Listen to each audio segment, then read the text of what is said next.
Josh Langford, this is Corona Watch on Market News First. Hey, look, there's a lot of fear mongering going on out there, and the motor of the world is actually beginning to shut down. More event cancellations have happened over the last 48 hours, and the last one being Disneyland, which has stated they are closing down their entire shop. The impact that this is likely going to have on global economy and thus global society is probably bigger than anyone right now can really imagine. We even reached out to a famous think tank to see what they think about the global economy and the impact that coronavirus is going to have on it. Well, they have not commented back yet, but we do await that. In the meantime, let's get some real facts straight.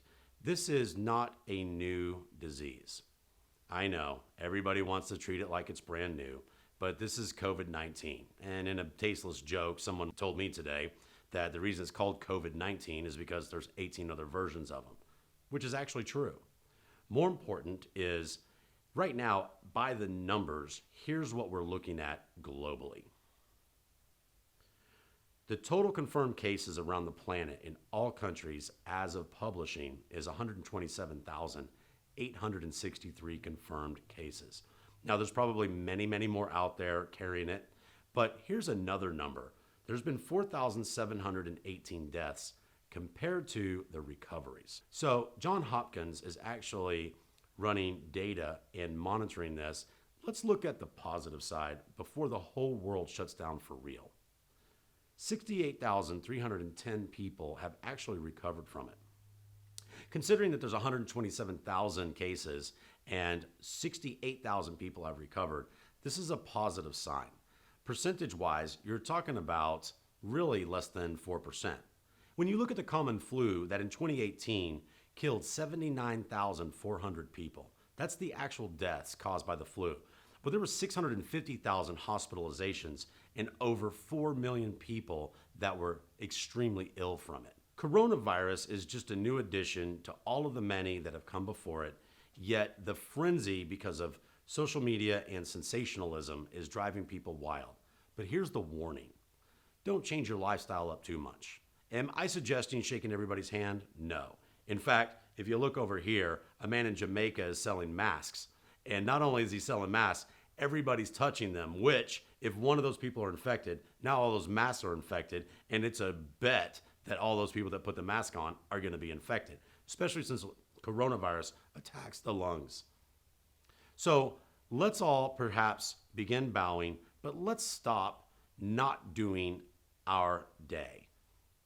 If we let this affect our life too much, you're talking about weeks away from the Stone Ages. Behind me on our window, we're actually looking at the heaviest traffic hour in a major Dallas-Fort Worth highway exchange. Normally this is bumper to bumper, and for 2 hours, it's going to take you at least 30 minutes to get a mile down the road. But today, it's just buzzing right by. Why? This is how many people are not going to work. The event cancellations over the last 72 hours are really a harbinger of all of the other businesses that are going to be shutting down. You don't have to do it. And if you do, at least remember, we all have an obligation to society.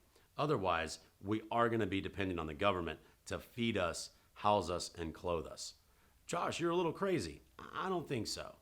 The problem is that with all of these cancellations, this means the economy has stopped. Now, masks, not even the best qualified masks, are starting to go for $4 and $5 directly from the manufacturer. The only way to make money for that is to gouge those prices up, and you're going to see masks in the hundreds of dollars over the coming weeks. There's just no other option. You don't have to participate in it.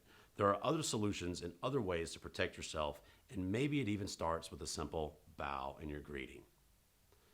For more information about this, stay tuned to Market News First as we keep you updated on coronavirus for real without political alignment, and just maybe it'll help us keep cooler heads, saner thoughts, and maybe we all take a sick day and let this thing kind of blow over.